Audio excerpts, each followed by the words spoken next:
this is Krista. So I wanted to tell you what I was kind of going through for the last few days. So I realized something. I realized that sometimes we have self-sabotaging behaviors and we can't really see it from a micro point of view, but we can only see it really from a macro point of view. Okay, but this is what was really going on, okay? So sometimes when we are trying to do something new or live in like a different way, our ego doesn't like change. So our ego doesn't like to do it. And so our ego doesn't want us to do it. But we know that we need to, like, for our own selves and our own souls. And so we keep wanting to do it. And so we try and we try. And so certain things will come up and, delay us, and we can't tell until way after. So here in 3D, we get affected by many different things. And for sensitive people, we get affected even more.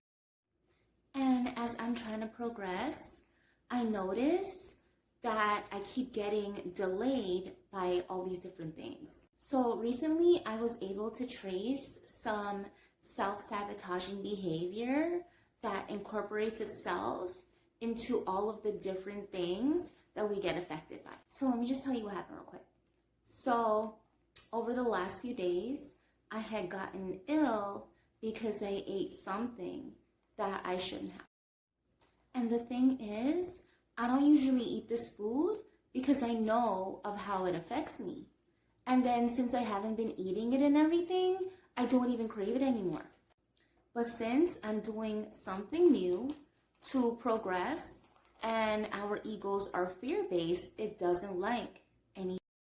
And so it will resort to doing covert things in order to detain and derail us if it has to, with the intention of us never finding out that it was our ego that did this. And because our egos have been in control for so long, it'll say something fear-based like, oh, I can't do this. I don't feel well enough. I feel sick. And then our body will just follow suit. And so I had something important that I needed to do. And even though I was a little bit anxious about it, I was still going to do it because it was going to progress me and it was going to get me out of my comfort zone. And so my ego knew this. And so my ego made me crave this food like really, really bad. And I was not able to tell that, hey, this was my ego. I just knew that I was craving this food. And so I ate the food and I got sick.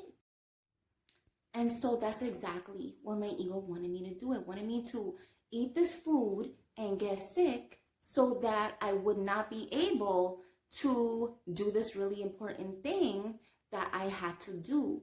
So then it could feel safe. And so only as I was getting sick did I realize, hey, this is what was going on the whole time. And so I kept saying, I'm not going to do this important thing anymore. I can't do it anymore. I'm not going to do it anymore. And then it was surprising to see how quickly my body started to feel better. And so I kept reassuring it, hey, I'm not going to do this important thing anymore. I'm not going to do it. I'm not going to do it. And then just go ahead and do it. And so I did it. And then after, I told my ego that I was proud of it for doing this. And so I'm just saying, just in case, anybody ran through any behaviors like this before or anything like that, I just wanted to share mine just in case. So if you need to, you could just try doing this too. So thanks you guys for listening to me. I'll talk